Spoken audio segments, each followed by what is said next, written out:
అందరికీ నా యొక్క నిండు వందనాలు. నేను గత 2 రోజులుగా ఒక వీడియో వింటున్నాను.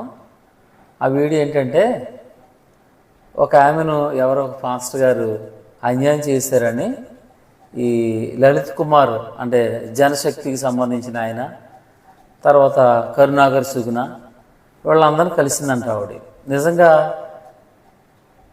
క్రైస్తవుల వల్ల అన్యాయం జరుగుంటే ఆ సహోదరు ఏం చేయాలంటే, మనకు చట్టాలు ఉన్నాయండి, పోలీస్ స్టేషన్లు ఉన్నాయి, న్యాయస్థానాలు ఉన్నాయి. అక్కడికి వెళ్ళి చట్టాన్ని ఆశ్రయించి నిజంగా మోసపోతే తగు చర్య తీసుకునేలాగా ఆమె చేయాలి.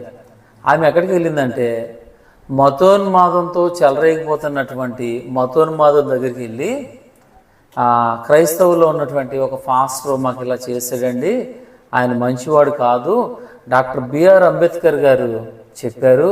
ఏమని చెప్పారంటే, ఆయన హిందువుగా పుట్టాను, హిందువుగా చనిపోతాను, క్రైస్తవ్యంలో చేరొద్దు అని అంబేద్కర్ గారు చెప్పారని వాళ్ళు చెప్పటం.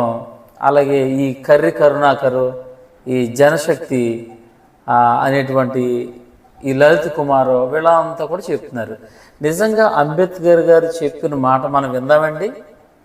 అంబేద్కర్ గారు ఏమి చెప్పారో తెలుసా వీళ్ళకి? అసలే అంబేద్కర్ గారు క్రైస్తవులను విమర్శించినట్లుగా ఏ విధమైనటువంటి బుక్లో ఎవిడెన్స్ వాళ్ళు చెప్పలేదండి.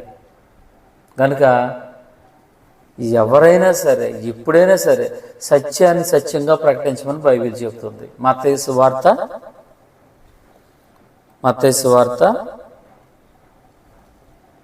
12వ అధ్యాయం 30వ వచనంలో ఏమనుందంటే, నా పక్షముగా నుండని వాడు నాకు విరోధి అని చెప్పారండి. ఇక్కడ యథార్థము ఎక్కడుందో ఆ వైపే మనం మాట్లాడాలి. మత్తయి సువార్త 5వ అధ్యాయము 37వ వచనంలో ఏముందంటే, మీ మాటలు అవునంటే అవును, కాదంటే కాదు అని ఉండవలను, వీటికి మించి వచ్చినది దుష్టు నుండి వచ్చినది. కనుక ఇక్కడ ఒక విషయం చెప్తున్నాను నేను. అంబేద్కర్ గారండి బైబిల్ కాల్చలేదండి. మనుధర్మ శాస్త్రాన్ని పబ్లిక్గా ఇది మానవ జాతికి హానికరమైన గ్రంథమని మనుధర్మ శాస్త్రాన్ని అంబేద్కర్ గారు అంటించడం జరిగిందండి. అసలు అంబేద్కర్ గారు, నేను హిందువుగా పుట్టాను కానీ హిందువుగా నేను చనిపోను, ఇంకా మీకు మంచి ఎవిడెన్స్ ఉంది, ఈ వీడియో చివరి వరకు చూడండి.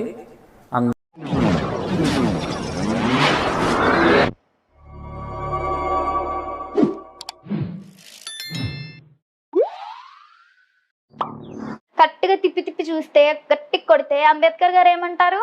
నేను హిందూగా పుట్టా, బుద్ధిస్టుగా చేస్తున్నా, ఖచ్చితంగా క్రైస్తవుడిగా చావను నేను.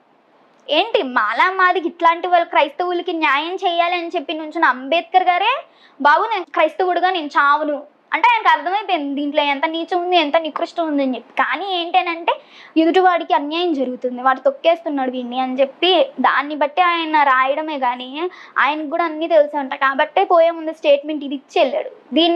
ఇది బయటికి తేరన్నా, నేను క్రైస్తవుడిగా చావును, చస్తే ఏదైతే నమ్ముకున్నానో దాంట్లోనే ఉంటా అని చెప్పి దీన్ని బయటకు తీసుకొని రారు. అదేంటంటే రాజ్యాంగాలు.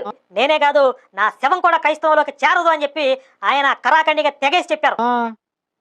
అబ్బచ్చా, ఎవరు చెప్పాడ్రా బాబు మీకు? అందరు ఈ సోదిగాళ్ళందరూ కలిసి కొత్త పుస్తకాలు ఏమైనా రాసుకుంటున్నారేంటి అంబేద్కర్ గారి పేరు చెప్పి? అంబేద్కర్ గారు ఎక్కడన్నాడు? నేను వాల్యూములు చూపిస్తున్నానా, పార్టులు చూపిస్తున్నానా, పేజ్ నెంబర్లు చూపిస్తున్నానా, స్క్రీన్ షాట్లు చూపిస్తున్నానా? ఎక్కడన్నాడు? చూపించంటారా దాన్ని? ఎక్కడ అండండి ఆయన మాట. పైగా ఏమన్నాడు తెలుసా? అసలు నా శవం కూడా క్రైస్తవ్యంలో చేరదనని లేదు ఆయన. ఆయన ఏమన్నాడంటే, నేను దురదృష్టవశాత్తు హిందూగా పుట్టాను కానీ హిందూగా మాత్రం చావనని చెప్పాడండి. చూడండి, అంబేద్కర్ జీవిత చరిత్ర page number 150, page number 160, page number 154. ఒకసారి ఈ 3 పేజీలు టక్క చూసేసేయండి. ఏమన్నాడండి? దురదృష్టవశాత్తు నేను హిందూగా జన్మించిన హిందువుడిగా మాత్రం చావను అని శపథం చేశారు ఆయన. నెక్స్ట్ 160, నేను జన్మవశాత్తు హిందువుడిగా పరిగణించబడ్డా హిందూగా మాత్రం చావదలుచుకోలేదన్నాడు. నెక్స్ట్ 154లో పగిలిపోయే మాట అన్నాడు. ఏమన్నాడు? హిందువుల దేవుళ్ళంతా దిగొచ్చి బతిమిలాడినా తానిగా హిందూ మతంలో ఉండదలుచుకోలేదని కూడా మరొక సందర్భంలో చెప్పారు. ఏమన్నాడండి? హిందూ దేవుళ్ళు అందరు దిగొచ్చినా హిందూ దేవుళ్ళందరూ నా చుట్టూరు దిగొచ్చి బతిమిలాడినా ప్రాధేయపడ్డా నా కాళ్ళ మీద పడి నేను ఈ హిందూ మతంలో ఉండను అని తేల్చి చెప్పాడు. ఇది చెప్పింది ఆయన. క్రైస్తవ్యంలో నా శవం కూడా చేరదనిలే, హిందూ మతంలో నా శవంగా మారే లోపల మారిపోతాను, అసలు నీ హిందూ మతంలో మాత్రం శవంగా మారనని చెప్పాడు. నా శవం కూడా హిందూ మతంలో ఉండదని చెప్పాడు, ఈ లోపలే మారిపోతానని చెప్పాడు ఆయన. దీన్ని చూసారా, ఈ న్యూస్ని అలా తిప్పుతారనమాట. అదేదో సినిమాలో ఆయన చెప్పేది ఒకటి, ఈడు ఇక్కడ చెప్పేది ఒకటి, అట్ట ఉంటుంది ఇలా వ్యవహారాలు కూడా. అంబేద్కర్ గారు చెప్పేది ఒకటి, ఈ సన్నాసులు దాన్ని తిప్పి కలగాపులగం చేసి ప్రజలకు చెప్పేది ఒకటి.